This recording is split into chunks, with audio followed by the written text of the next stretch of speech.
Bismillahirrahmanirrahim. Assalamualaikum warahmatullahi wabarakatuh. Allah Subhanahu wa taala berfirman di dalam surat Hud ayat ke-6. A'udzu billahi minasyaitonir rajim. Bismillahirrahmanirrahim. Wa ma min dabbatin fil ardi illa 'ala Allahi rizquha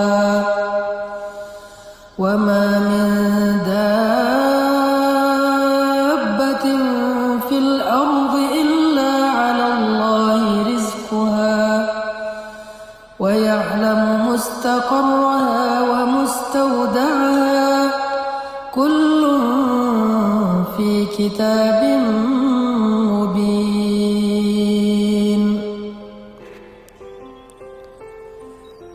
Dan tidak ada satupun makhluk yang bernyawa yang hidup di muka bumi kecuali Allah menjamin rezekinya. Dia mengetahui tempat kediamannya dan tempat penyimpanannya. Semua tertulis di dalam kitab yang nyata ataupun Lauhul Mahfuz. Shadaqallahul azim. Ayat ini adalah salah satu di antara ayat yang mengajarkan kita tentang iman terhadap rububiyahnya Allah Subhanahu wa taala. Rububiyah berarti Allah lah yang mengatur segala sesuatu dalam kehidupan di langit dan di bumi, dan Allah sebaik-baik yang mengatur.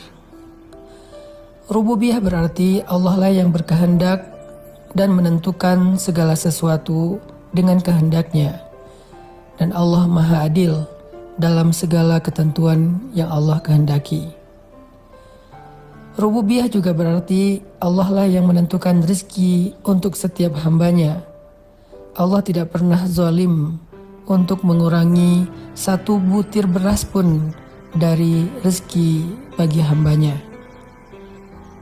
Sehingga ketika kita belajar rububiyah Allah di dalam surat Hud ayat ke-6 ini, harusnya kita selalu percaya bahwa rezeki kita tidak akan pernah tertukar dengan orang lain.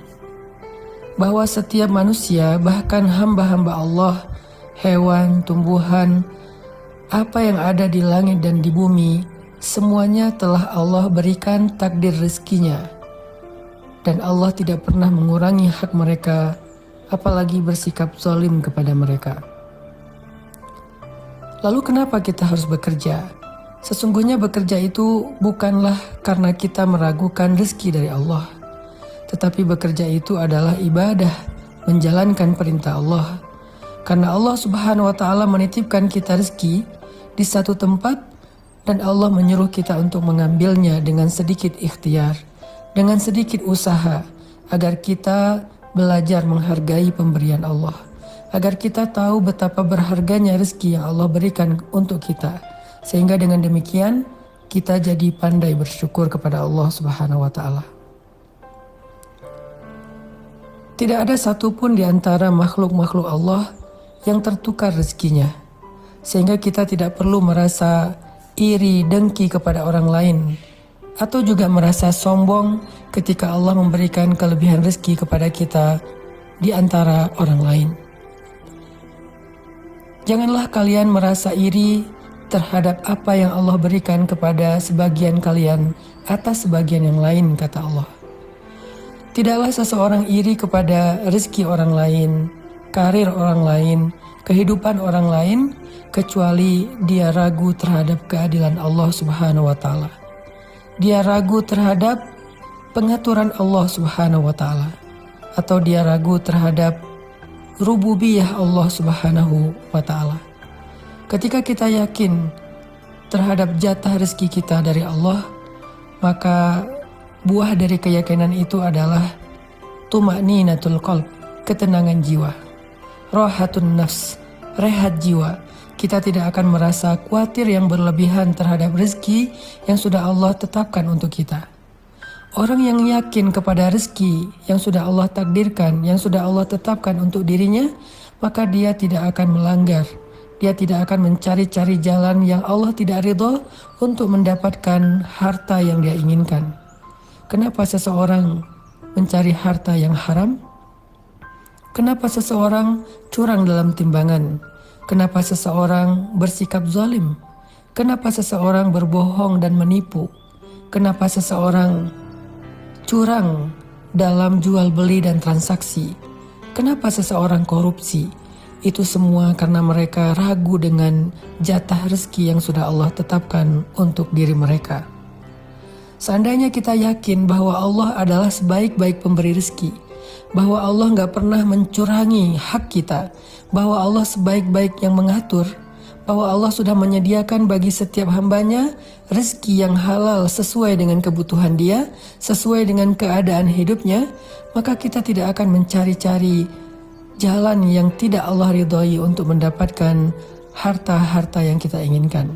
Kita akan komitmen, kita akan istiqomah mendapatkan harta yang halal, karena kita percaya yang halal itu pasti ada. Ada orang yang berkata, mencari harta yang haram saja susah, apalagi yang halal. Ini pasti wasawisus syaitan. Ini pasti bisikan-bisikan syaitan. Kenapa? Agar kita berputus asa dalam mencari rezeki yang halal. Agar kita berputus asa dalam berharap kepada Allah Subhanahu wa Ta'ala. Sungguh kalimat ini adalah kalimat orang yang tidak beriman. Kalau kita yakin kepada Allah sebaik-baik pengatur dan pemberi rezeki, kita akan berkata justru sebaliknya. Rezeki yang halal itu mudah, justru harta yang haram itu yang susah. Sesungguhnya rezeki yang halal itu pasti, yang haram itu yang tidak pasti. Kenapa pasti? Karena Allah yang menyediakannya untuk kita. Wa ma min dabbatin fil ardi illa 'alallahi rizquha. Allah yang menjamin rezekinya. Falimal ya's. Kalau begitu kenapa kita berputus asa? Kenapa kita mengeluh? Kenapa kita berhenti berikhtiar? Kenapa kita tidak lagi istiqomah? Kenapa kita melenceng dari jalan Allah? Kalau kita yakin bahwa Allah telah menyediakan jaminan rezeki kepada kita semuanya. Orang yang yakin dengan rezeki di sisi Allah juga tidak akan bersikap kikir dalam mengeluarkan hartanya fi sabilillah. Sebagaimana Nabi bersabda, demi Allah tidak akan berkurang harta karena sedekah. Justru sedekah yang dilakukan karena syukur akan menambahkan kebaikan setelahnya. La in syakartum la azidannakum. Kalau kalian bersyukur, pasti aku tambahkan untuk kalian. Orang yang menahan hartanya, bersikap kikir sehingga dia tidak mau mengeluarkan hartanya fi sabilillah, bahkan harta yang wajib untuk dia keluarkan seperti zakat, itu pasti karena dia takut kekurangan rezeki. Kenapa dia merasa takut kekurangan rezeki? Karena dia tidak yakin dengan jaminan rezeki dari Allah Subhanahu wa Ta'ala. Maka dalam ayat ini kita belajar bahwa sesungguhnya Allah Subhanahu wa Ta'ala telah menjaminkan untuk kita rezeki yang halal, maka jangan pernah mencari-cari cara yang haram untuk kehidupan kita.